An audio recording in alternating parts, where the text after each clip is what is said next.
Muito obrigada. Boa noite a todos. É com muita alegria que nós estamos aqui participando dessa semana tão especial, com tantas palestras, estudos importantes.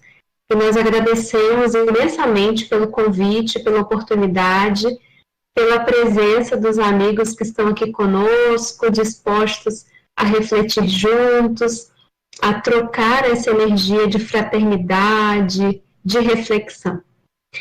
E para os nossos minutos aqui que teremos de reflexão, o tema que nós escolhemos para tratar essa noite é uma fábula que está num livro chamado O Cavaleiro Preso na Armadura. Nós já tivemos outras oportunidades, talvez até alguns amigos aqui conhecidos já tenham assistido uma outra palestra que fizemos com um enfoque parecido, mas abordando outros aspectos. Não vai ser exatamente a mesma palestra, mas parte da mesma fábula. E nós achamos oportuno, diante do tema da Semana Espírita, trazer essa fábula tão interessante. Então, aqueles que, por um acaso, ainda não conhecem, não se preocupem, porque vale a pena. O livro é muito pequenininho, existe também como audiobook. O autor se chama Robert Fisher, então vocês podem procurar na internet essa fábula, independente da palestra, vale a pena ter o contato com a narrativa da fábula. São apenas 110 páginas, e a gente tem ali um contato ainda mais profundo com tantos ensinamentos que estão presentes nessa narrativa. Antes mesmo de começar a falar da fábula, eu separei aqui uma questão de O Livro dos Espíritos, que é uma das minhas questões preferidas até. É a questão 895. Nessa questão, Allan Kardec pergunta assim: à exceção dos defeitos e vícios, acerca dos quais ninguém se pode equivocar, qual o sinal mais característico da imperfeição? O interesse pessoal. Muitas vezes, as qualidades morais se assemelham, como num objeto de cobre, à adoração que não resiste à pedra de toque. Adoração que não resiste à pedra de toque. Então, estamos falando aqui de uma camada superficial, que aparenta algo que não é. Um homem pode possuir qualidades reais que levem o mundo a considerá-lo homem de bem, mas essas qualidades, embora assinalem um progresso, nem sempre suportam certas provas, bastando algumas vezes que se fira a corda do interesse pessoal para que o fundo fique a descoberto. Ou seja, aquela sujidade, aquela lama, aquilo que estava ali quietinho no fundo, quando se toca, quando se fere o interesse pessoal, aí aparecem essas sujidades. Aí aparecem todos aqueles vícios, todas aquelas dificuldades que aparentemente já haviam sido vencidas. O verdadeiro desinteresse é coisa tão rara na Terra que é admirado como fenômeno quando se manifesta. O apego às coisas materiais constitui sinal notório de inferioridade, porque quanto mais o homem se aferra aos bens deste mundo, tanto menos compreende o seu destino.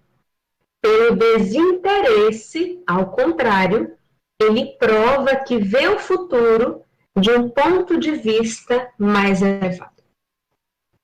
Então, tendo em vista essas informações de que, mesmo quando aos olhos da comunidade, aos olhos do mundo, alguém é considerado um homem de bem, uma pessoa honesta, existe um teste que pode ser feito diante dessa camada, dessa aparência de virtude, dessa aparência de honestidade, dessa aparência de homem de bem.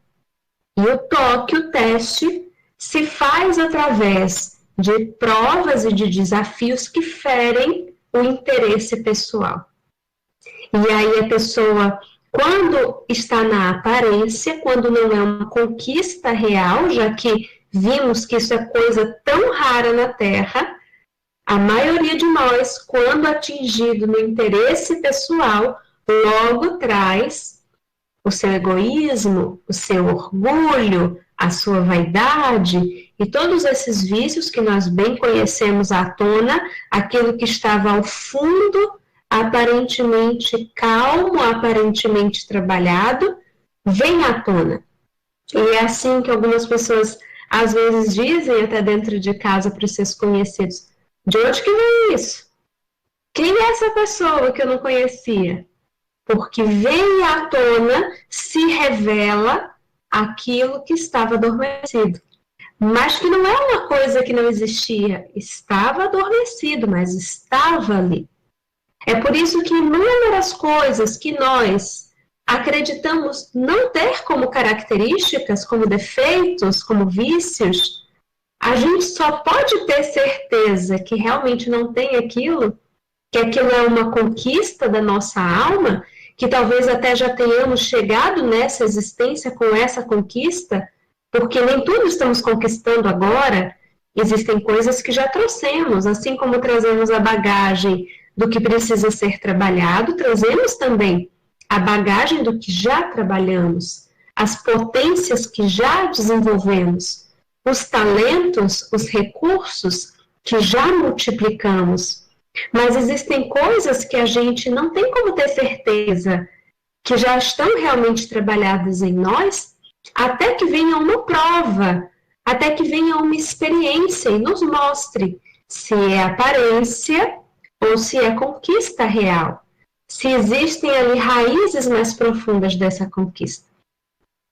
E a doutrina espírita está nas nossas vidas exatamente para que a gente faça essa verificação do que está realmente arraigado, trabalhado, desenvolvido e daquilo que a gente precisa lançar luzes de entendimento, de esclarecimento para trabalhar.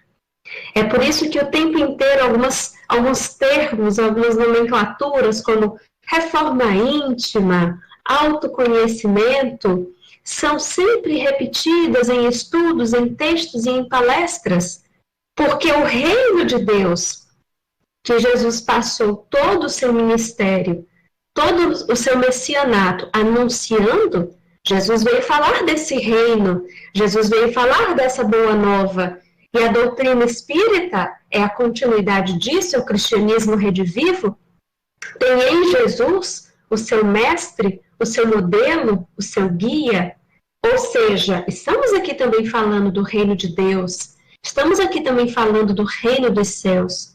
E um ponto importante para o nosso entendimento, que talvez a doutrina espírita traga de forma ainda mais repetitiva, de forma ainda mais aclarada, porque é esse também o papel do Paracleto, do Consolador Prometido, lançar luzes de entendimento no que já foi dito, em alguns momentos de forma simbólica, agora de forma mais clara possível, é que nós possamos entender que este reino de Deus, que este reino dos céus, não está fora. Não se trata de um mundo já regenerado. O mundo regenerado é consequência da implantação desse reino no íntimo da criatura. Então, enquanto a criatura se transforma, enquanto individualmente e também em termos de comunidade, em termos de habitantes deste planeta, enquanto nós os transformamos, enquanto o solo dos nossos corações vai sendo semeado, frutificado pelas bênçãos pela iluminação, pelas luzes dos ensinamentos, também esse reino vai se exteriorizando. Também o funcionamento das leis materiais vai se aproximando do funcionamento das leis divinas. O bem deixa de prevalecer porque o mal deixa de prevalecer, porque agora o bem faz mais barulho, não está mais tão tímido, consegue se portar, consegue se apresentar, não fica mais intimidado pelo burburinho, pelos ataques, pelas chacotas.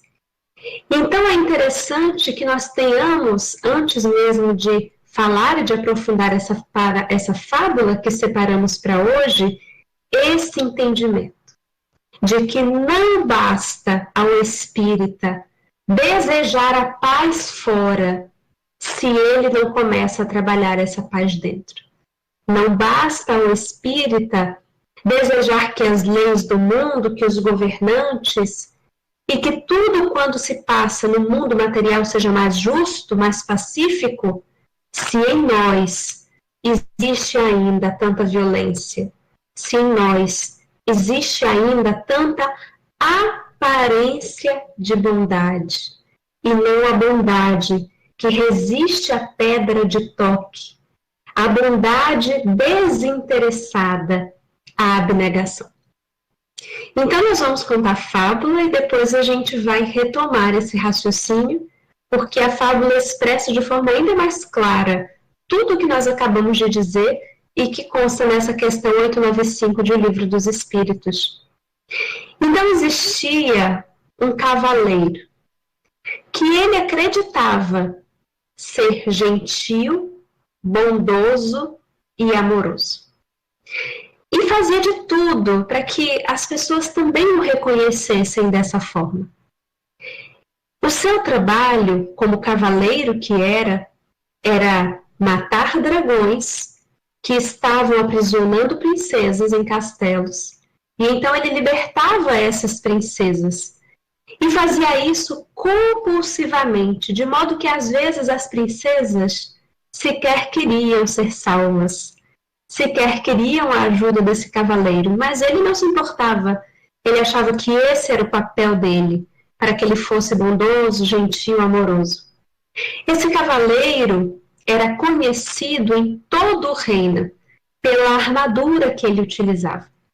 Uma armadura muito reluzente, que a luz do dia brilhava e ele estava sempre polindo, sempre trabalhando essa armadura para que tivesse cada vez mais reluzente, porque ele se orgulhava daquela aparência, ele se orgulhava daquela armadura, daquela iluminação, de toda aquela força, e era conhecido como um dos principais, dos mais corajosos cavaleiros daquele reino. Ele não se intimidava diante dos piores dragões, diante dos castelos mais distantes. Esse cavaleiro tinha uma esposa, que inclusive havia sido salva por ele em uma oportunidade, e foi quando os dois se conheceram, se casaram, e tiveram então um filho, Christopher. A esposa desse cavaleiro muitas vezes estava triste, acabava utilizando a sua tristeza e fugindo para o vinho, para o excesso de bebida que incomodava o cavaleiro, mas ele não gostava muito de encarar os problemas da casa. Então ele preferia permanecer no seu papel, na sua função de cavaleiro, mesmo quando não estava diante de dragões. Quando a esposa começava a falar das suas tristezas, das suas dores, logo ele fechava a sua armadura, se refugiava em todo aquele material intransponível, para que a esposa não visse a sua impaciência. Ele não gostava nem de ficar escutando a voz da esposa. E foi assim que, com o passar dos anos, cada vez menos esse cavaleiro tirava a sua armadura. Cada vez menos ele saía do papel de cavaleiro bondoso, de generoso, amoroso. Cada vez menos ele se permitia ser pai, esposo, homem. E cada vez por mais tempo ele permanecia na postura de cavaleiro, com a sua armadura, de tal sorte que o seu filho, Christopher, às vezes dizia para a mãe: mãe, eu queria ver um pouco, às vezes, o rosto do meu pai, lembrar como ele é. Ele passa tanto tempo com essa armadura que eu já nem me lembro. E a esposa já estava tão impaciente com aquela ausência de não conseguir conversar, de não conseguir interagir. A maior parte do tempo ele estava viajando, enfrentando os dragões, salvando as princesas, trabalhando para o reino, e quando ele estava em casa, mas parecia que ele não estava em casa, porque ele permanecia com aquela aparência, com aquela armadura. Ele não tinha paciência para escutá-lo, os dois não conversavam, a distância já estava estabelecida há tanto tempo. E então ela dizia: olha, se você quer ver o seu pai, vê ali aquela foto que tem perto, aquele retrato perto da lareira, é ali o seu pai, ele é desse jeito. E então chegou um momento que essa esposa já estava sem paciência, de tal sorte que ela confronta o cavaleiro. E ela diz: olha, vai chegar um momento em que quando você voltar, quando você decidir sair dessa armadura, quem terá viajado para longe sou eu e o Christopher. Você vai nos perder, porque você nunca está aqui, você nunca tira essa armadura, eu nem sei mais como você é.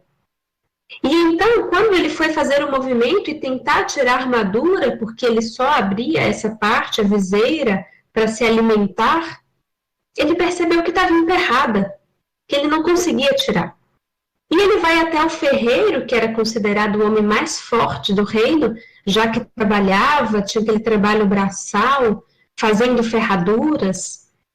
E o ferreiro não consegue tirar a viseira, não consegue tirar o elmo, não consegue abrir aquela armadura. E ele volta vários dias, tentando que o ferreiro tirasse, batendo. Ele começa a perceber, inclusive, que ele não estava nem sentindo mais as coisas. Quando alguém batia na armadura para tentar retirá-la, ele sequer sentia. Ele estava sentindo cada vez menos. Ele já não sentia a esposa, o filho, e agora ele já não sentia sequer essas sensações físicas. A armadura havia criado uma separatividade, uma distância entre ele e todos os outros. Aquilo que ele, de alguma forma, acalentou enquanto desejo de não ser incomodado, de permanecer no seu papel, estava se concretizando. Porque agora ele era literalmente um cavaleiro preso na própria armadura. E então o desespero foi crescendo, porque ele tinha a ameaça iminente de que a sua esposa com seu filho o abandonassem. Ele sabia que isso poderia ser uma realidade, que ela realmente estava insatisfeita. E ao mesmo tempo, quando ele disse à esposa que não estava conseguindo tirar mais aquela armadura, ela não acreditou. Ela achava que era ele mesmo que não queria sair daquela armadura. E então ele achou que precisava sair numa viagem em busca de alguém que pudesse auxiliá-lo de alguma forma a retirar aquela armadura, porque agora, até para se alimentar e até para beber água, ele tinha dificuldade. Estava totalmente preso. Mas antes de partir em viagem, ele precisava despedir-se do rei. E ao passar nas redondezas do castelo do rei, ele se depara com o bobo da corte. E o bobo da corte, então, com aquela conversa tão típica em pequenas trovas, vai tentando brincar com a situação, mas ele não estava achando graça porque ele estava em sofrimento, ele estava diante de uma situação inusitada, ele achava que tinha sob controle a sua armadura e não que estava preso nela. E no meio de toda aquela conversa, ele descobre que o rei não estava mais ali, que o rei havia partido também em viagem, não adiantaria seguir por ali para se despedir. Mas o bobo da corte, apesar de chacotar um pouco da sua situação, diz que havia sim alguém que poderia ajudá-lo. Que, afinal de contas, todo mundo está preso em algum tipo de armadura, mas que na floresta o mago Merlin poderia auxiliá-lo. E ele se espanta porque o mago Merlin era conhecido como aquele mago que auxiliou o rei Arthur há tantos anos, há séculos, como poderia o mago Merlin ainda estar ali? E então o povo da corte confirmou que sim, que ali ele estaria, mas que não era assim tão fácil achá-lo, porque só quando o discípulo está pronto é que o mestre aparece. E então, naquela armadura, sem conseguir se alimentar, cada vez mais fraco, montado no seu cavalo, o cavaleiro preso na armadura segue viagem floresta adentro. Não se poderia dizer por quanto tempo ele esteve naquela peregrinação, perdido, desorientado, sem conseguir sequer beber água. Quando fazia tentativas, ele quase se afogava, porque não conseguia levantar a viseira para fazê-lo com mais facilidade. E quando já estava tão cansado e tão fraco, que ele já estava quase caindo do cavalo, quase inconsciente, passados talvez semanas, talvez meses, ele se depara sentado embaixo de uma árvore, todo vestido de branco, como nós imaginamos a figura de um mago, com as barbas longas e brancas. Estava ali o mago Merlin, rodeado de animais. E quando ele vai conversar com o mago, os dois travam uma conversa tão interessante que eu gostaria de ler um pequeno trecho. O mago Merlin diz para ele assim: você é um grande felizardo. Está fraco demais para fugir. O que você quer dizer com isso? Perguntou o cavaleiro. E Merlin sorriu em resposta. Uma pessoa não pode fugir e aprender ao mesmo tempo. Ela precisa permanecer algum tempo no mesmo lugar. E ele disse: ficarei por aqui somente o tempo necessário para aprender a me livrar desta armadura, disse o cavaleiro. Quando você aprender isso, nunca mais precisará montar em seu cavalo e sair cavalgando em todas as direções. E como o cavaleiro estivesse tão fraco, quase desmaiando, o mago Merlin pega um líquido para que ele pudesse beber, tira um pedacinho de bambu para servir de canudo e diz: suave essa bebida. E o cavaleiro pergunta: mas o que é isso? Você é tão medroso, disse Merlin. É claro, é por isso que veste essa armadura. E como ele estava com muita sede, ele não quis entrar naquela querela, porque ele se achava muito corajoso, e bebeu. E ele disse assim: mas que estranho, porque essa bebida é diferente. Parecia algo que começava tão amargo, e quanto mais ele bebia, parece que ia ficando doce. O que é essa bebida? E Merlin disse: vida. Vida? Sim, disse o sábio mago. Não parecia amargo no início e depois, enquanto você provava mais e mais, não ia se tornando agradável?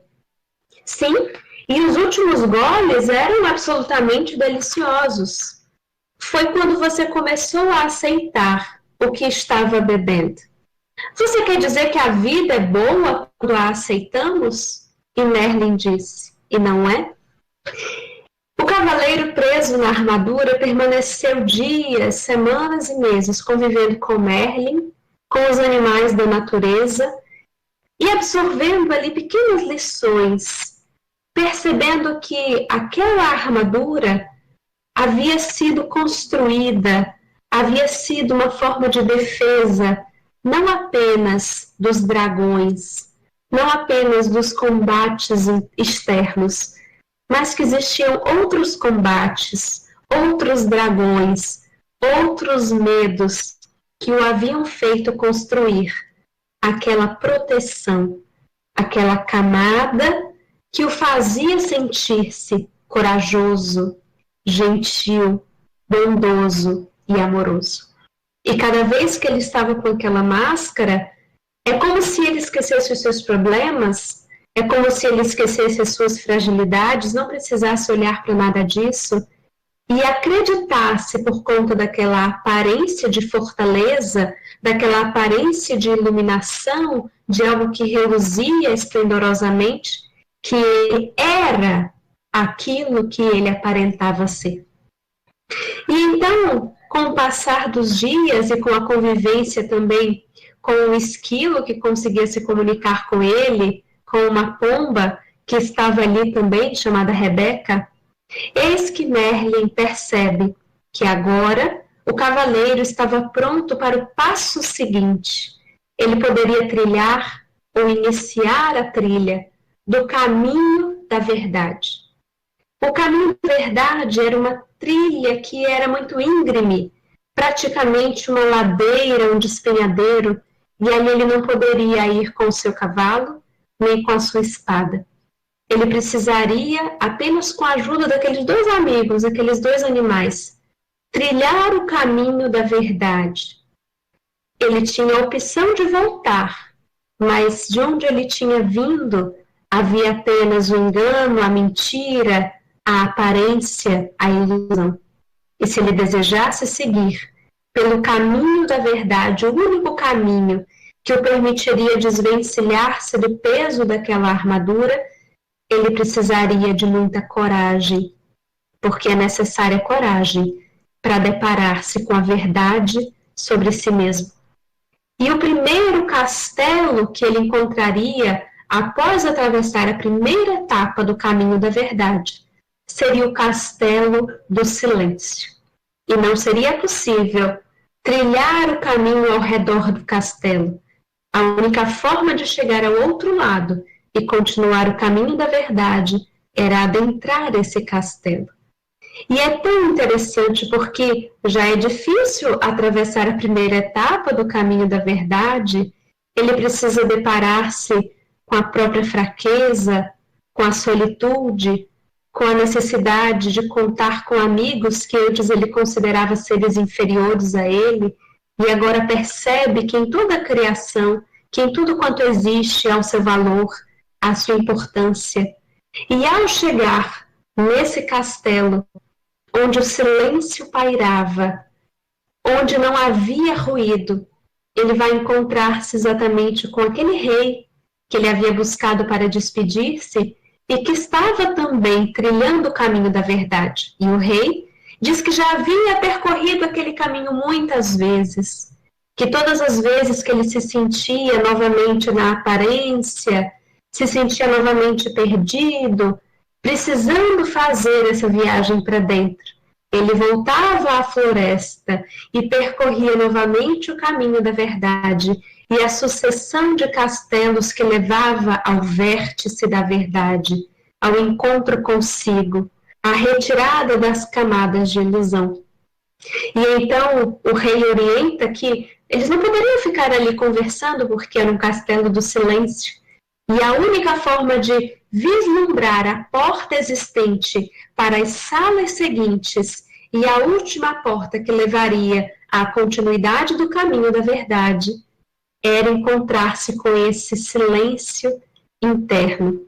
Cada um encontraria algo diferente nesse mergulho, porque cada um tinha sua própria necessidade. E então o rei segue o seu caminho e fica ali aquele cavaleiro preso na armadura, sem saber o que fazer diante do silêncio, falando alto, conversando com as paredes para ocupar aquele silêncio.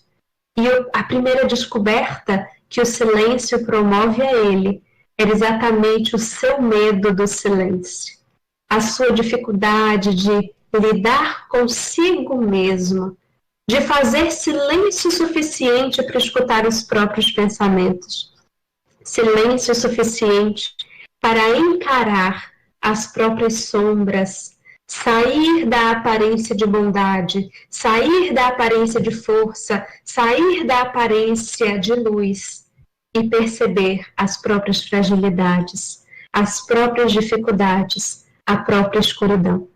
E então lembranças da sua infância começam a vir à mente daquele cavaleiro, que começa a lembrar o quanto ele era visto desde muito cedo como uma criança diferente, que não foi considerado uma criança bonita, que não foi visto sequer por quem cuidava dele como uma criança admirável, que depois era considerado esquisito entre os outros garotos porque gostava de ler, enquanto os garotos gostavam de fazer outras coisas.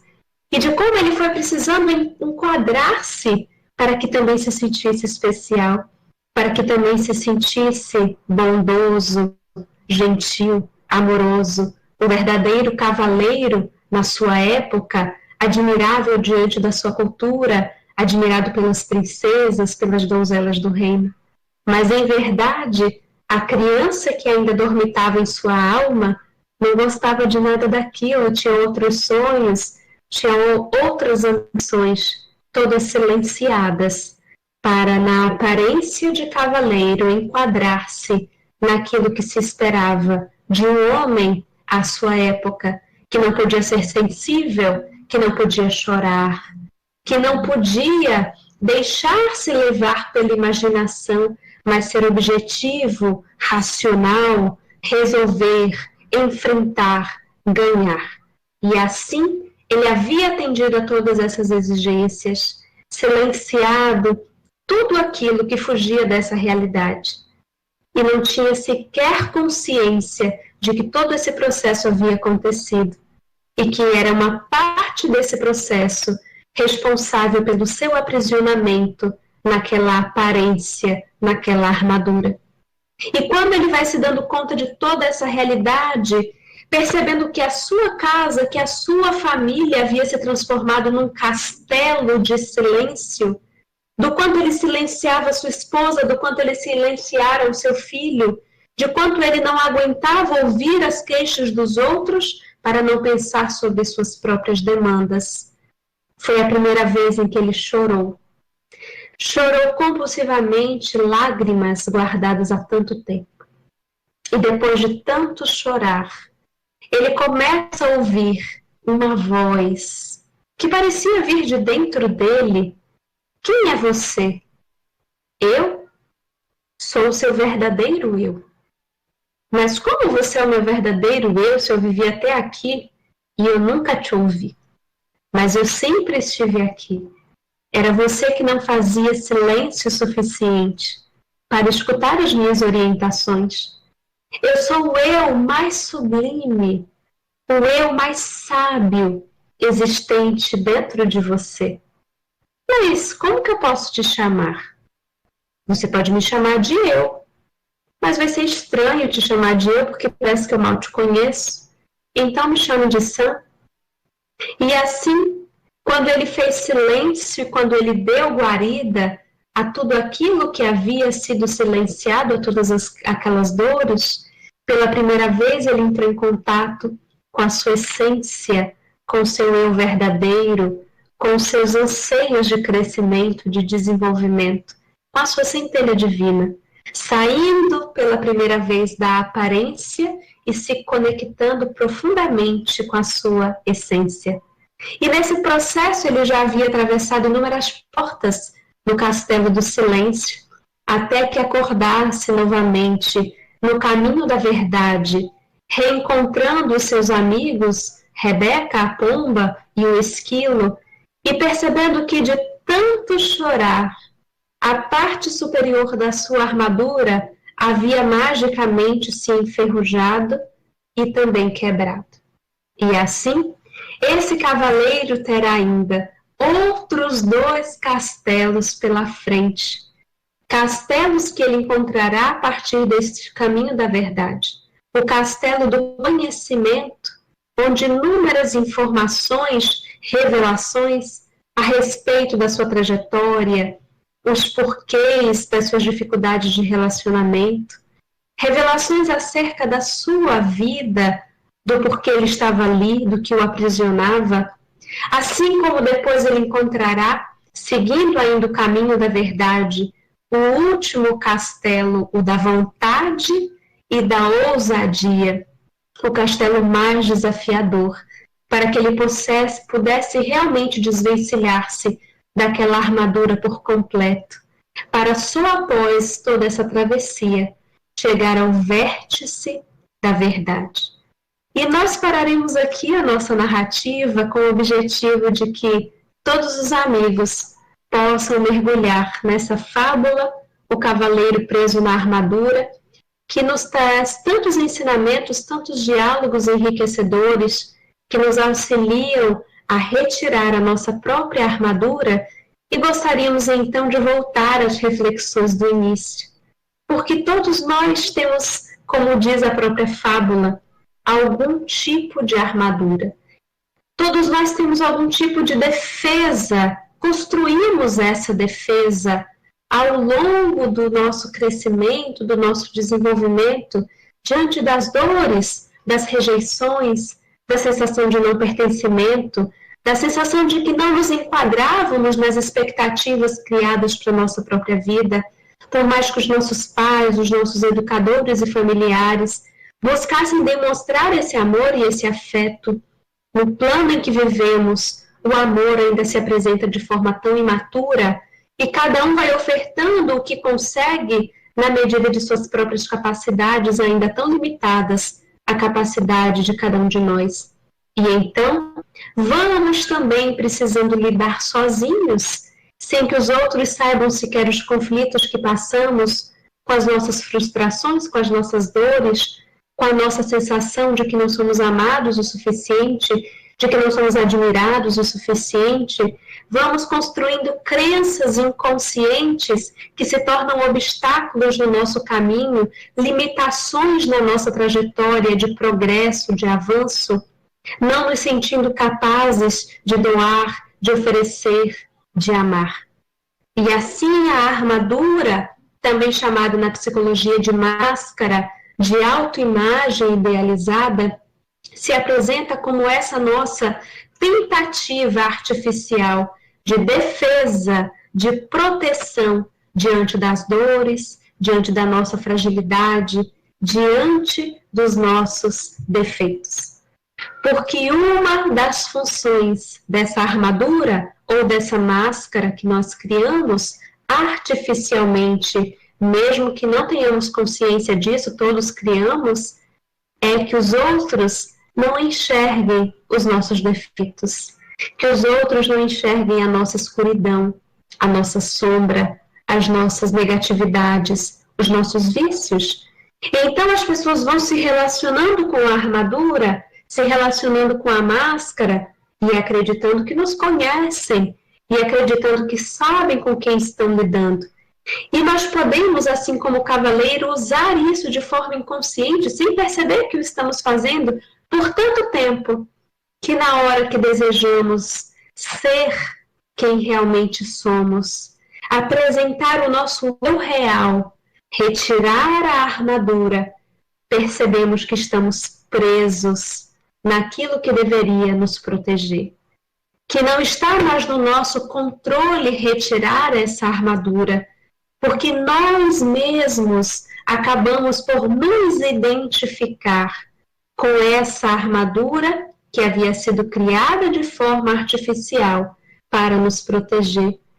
E é assim que muitas vezes as pessoas chegam nos ambientes de estudo, nos grupos de estudo, nos ambientes de troca de experiência, e então às vezes a pessoa diz assim, eu sou isso, eu sou aquilo. E as pessoas que conhecem olham e falam assim, nossa, mas como que essa pessoa está falando que é isso e que é aquilo? E na verdade eu acho que ela não é nada disso. Eu já mudei muito, eu sou assim, eu sou assado. E quem convive às vezes olha e fala, meu Deus do céu, não mudou nada, tá a mesma coisa, só na convivência para saber que tá a mesma coisa. Mas a pessoa está tão cega de quem ela realmente é, acreditando tanto que aquilo que ela parece é quem ela é, assim como o cavaleiro acreditava que era bondoso, gentil e amoroso, porque salvava donzelas do perigo, porque matava dragões.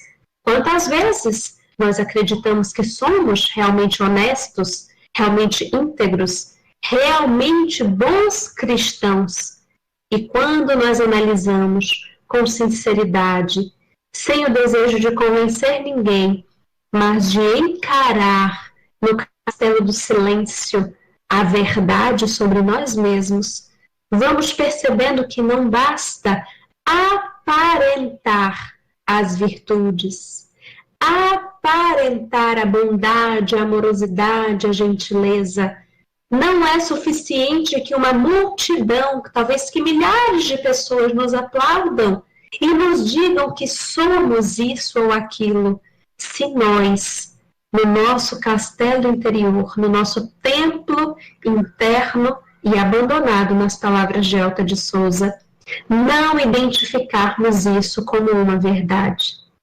A vida que nós temos vivido aqui na Terra, especialmente no tempo histórico em que nos encontramos, tem sido pautada na aparência de riqueza, na aparência de felicidade. Quantos e quantos casais que nós vemos nas redes sociais, especialmente entre os artistas, que são acompanhados, cujas vidas são expostas, o dia a dia, a família, os filhos, na aparência de uma vida de facilidade, de uma vida de riqueza, de uma vida de saúde, em que inúmeros outros casais se separam frustrados, porque gostariam de corresponder àquela realidade, porque os homens gostariam de ter as suas mulheres lindas, maravilhosas, sempre alegres, como aquelas que eles observam nas redes sociais, e as mulheres queriam ter aqueles maridos cordiais, bem dispostos, trabalhadores, bonitos, como estão também deslumbrando nas redes sociais. E então, para o espanto de todos, quando se parecia viver e observar um mar de rosas sem espinhos, vêm as notícias de que aquele casal que ontem estava vivendo a propaganda de margarina, a felicidade desejada por todos, abruptamente, sem explicação, se separa. E as pessoas ficam investigando, apontando rumores, tentando identificar a causa, os porquês, sem perceber que a aparência nem sempre corresponde à essência, à realidade. A foto, a imagem parada, é um recorte pálido, muito pequeno, diante de todos os acontecimentos decorrentes de 24 horas de um dia. As pessoas estão ali expondo pequenos recortes, pequenos flashes, ainda que a pessoa faça stories de vários e vários segundos. Algumas pessoas passam o dia gravando esses stories, mas existe algo que está para além das câmeras, algo que está para além do acesso à informação da vida daquela pessoa. E no fundo, meus amigos, se tem uma das poucas coisas que eu posso afirmar com convicção diante do que tenho acompanhado no meu próprio trabalho profissional, é que todas as pessoas vivem conflitos, dores, aflições muito mais parecidas com as nossas do que possamos imaginar. Não há regime de exceção na Terra, como apresenta Leon Denis em todas as suas obras quando se refere à dor. A dor é democrática, é uma mestra enviada pela própria lei de amor para o equilíbrio do nosso próprio desenvolvimento. E essa dor alcança a todos os corações, tanto aqueles corações abastados materialmente, quanto aqueles que passam por privações, tanto aqueles que têm beleza física correspondente ao desejo cultural de sua época, quanto aqueles que não são admirados pelos seus atributos físicos, tanto aqueles dotados de recursos cognitivos, intelectuais, científicos, filosóficos, quanto aqueles que trabalham com as atividades braçais mais rudes e não tiveram acesso à informação. A dor, com diferentes roupagens, em diferentes momentos da vida, às vezes da forma mais inesperada, bate à porta de toda a criatura, conforme as suas próprias necessidades, mas sempre com o propósito de chacoalhar, de convidar o ser a doar mais, a avançar mais, a crescer mais, a abrir mão das camadas de aparência e retirar essas camadas como se fôssemos uma cebola que vai sendo descascada, para que a gente possa chegar à nossa essência, para que a gente possa encarar o conhecimento de nós mesmos, a verdade sobre quem nós somos. Por que essas situações se repetem na minha vida? Porque sempre parece que é um passe de mágicas quando eu percebo eu estou na mesma situação. Eu estou sempre sendo convidada a lidar com as pessoas que têm características tão parecidas, defeitos tão parecidos. Alguns dirão, é o dedo podre, mas o Espiritismo nos dirá, não é o dedo podre. Porque o dedo podre são as nossas imperfeições, que se conectam com a imperfeição do outro e nos apresentam um ciclo vicioso de repetições nas circunstâncias que precisaremos transmutar em aprendizado. Como existe também o poema belíssimo que diz assim, é a dor que através dos anos, dos algozes, dos tiranos, anjos puríssimos faz, transmutando os meros rudes em arautos de virtudes, em mensageiros de paz. Tudo evolui, tudo sonha na imortal ânsia risonha de mais subir, mais galgar. O amor é luz, esplendor. Deus somente ao seu amor. O universo é o seu altar.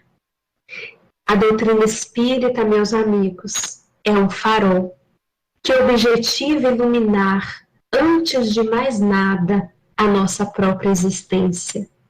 É necessário que, ao estudar as mensagens, que ao travar contato com o Evangelho no lar, que ao nos sensibilizar com as palestras, que a nossa pergunta sempre seja: qual a minha responsabilidade diante dos meus próprios enfrentamentos? Qual das minhas imperfeições tem gerado essa repetição de acontecimentos na minha vida? E ao fazer essa análise, precisamos chamar a baila para conversar conosco, não aquele eu tirano que nos crucifica, que nos chicoteia, que nos diz, está vendo, você de novo fazendo isso? Isso é tão pouco produtivo. Isso é ainda o resultado dos nossos atavismos, do nosso tempo da Inquisição, do tempo em que nós apedrejávamos o outro e agora desejamos também nos apedrejar. Isso atrapalha mais do que ajuda. Mas existe uma parte, existe uma camada, um eu dentro de cada um de nós. Um eu que trabalha a serviço do verdadeiro eu, do eu profundo, da centelha divina, do eu superior, do self, o nome que quisermos dar, mas trabalha para este eu que se conecta diretamente com Deus. É o nosso eu observador, aquele que tudo observa, que tudo vê, mas que sabe a forma certa de pontuar com compaixão, com acolhimento, que não deixa passar, que não é conivente com os nossos erros, mas que também não nos apedreja, não nos crucifica, porque sabe que estamos a caminho, porque sabe que estamos aprendendo, porque sabe que estamos caindo, levantando, tentando chegar um pouco mais longe dessa vez.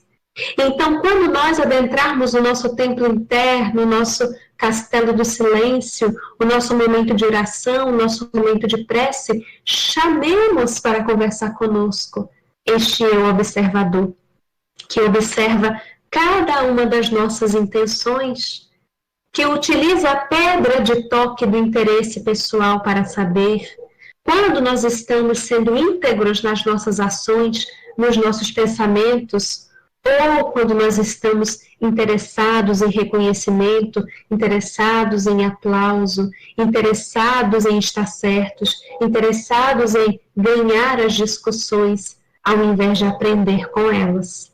E assim, se cada um de nós se dispuser a caminhar por essa estrada da verdade, a adentrar o castelo do silêncio, do conhecimento, da vontade, se cada um se dispuser, ainda que consigo mesmo, a retirar aos poucos algumas partes da própria armadura, das próprias defesas, das próprias máscaras, para olhar quem realmente é e o que precisa aprimorar dentro de si.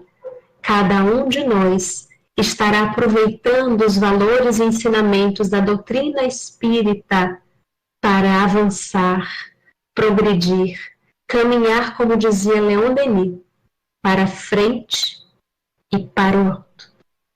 Muito obrigada a todos. Vamos agora fechar os nossos olhos e elevar os nossos pensamentos para conversar com Deus. Buscando essa conexão com a nossa centelha divina, com essa voz interna que se conecta diretamente com Deus, com os benfeitores espirituais, que sabe qual a vontade de Deus ao nosso respeito, que não se importa com as aparências, com as vaidades, apenas com as nossas intenções. E vamos agradecer por essa doutrina, luz de esclarecimento à nossa vida. Vamos aqui nos predispor a adentrar o caminho da verdade sobre nós mesmos, a retirar a armadura que nos defende das dores, das fragilidades e de encarar os nossos próprios defeitos. Vamos convidar o nosso eu observador a nos ajudar nesse processo, com amorosidade, acolhimento, indulgência para conosco mesmos. Obrigada, Senhor Jesus, pelos teus ensinos amorosos, pelos teus exemplos transformadores. Que cada um de nós, nessa noite, consiga ter um encontro consigo mesmo, que é também, em primeira instância, um encontro com o Pai Maior, com a vontade de Deus sobre a nossa própria vida. Abençoa todos aqueles irmãos nossos com sofrimentos ainda mais desafiadores que o nosso. Aqueles que estão acamados, doentes, sofrendo em leitos de dor, aqueles em processo de desencarnação, passando pelo aturdimento, aos familiares que sofrem a separação dos que partiram, e aos que partiram, que estão também ainda organizando a vida mental nessa nova fase. Que sejam todos beneficiados pela nossa corrente de orações, de pensamentos e sentimentos positivos. Que assim seja, graças a Deus.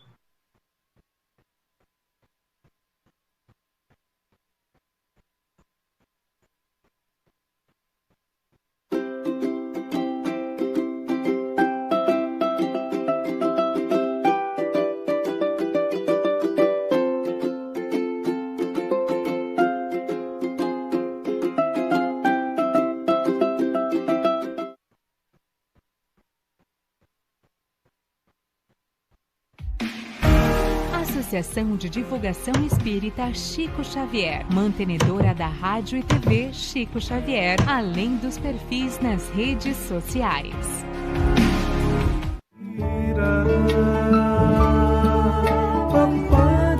A TV Chico Xavier está também nas redes sociais. Acesse facebook.com/TV Chico Xavier, instagram.com/TV Chico Xavier e youtube.com/TV Chico Xavier.